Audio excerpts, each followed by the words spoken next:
হে everyone, দেখো আগের দিন ছিল আমাদের বিয়ে বাড়িতে নেমন্ত্রণ, আর সেই জন্যই আমি এখানে রেডি হচ্ছিলাম।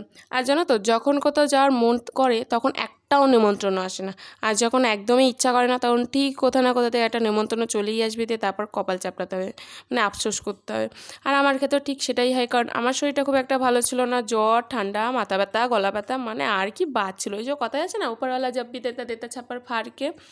তারপর অবশেষে চলে যাই বিয়েবাড়ি। আর এটা হচ্ছে আমার ফাইনাল লুক। হ্যাঁ জানি একটু বেশি সিম্পল, বাট আমার কাছে এটাই বেশি ভালো লাগে।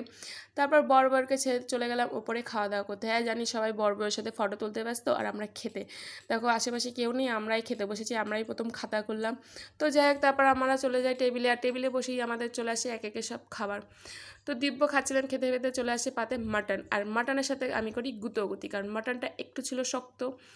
তারপরে খাওয়া দাওয়া শেষ করে চলে যাই নিচে। আর আমার ভিডিও যদি তোমাদের ভালো লেগে থাকে তাহলে please subscribe for more videos. Okay, by.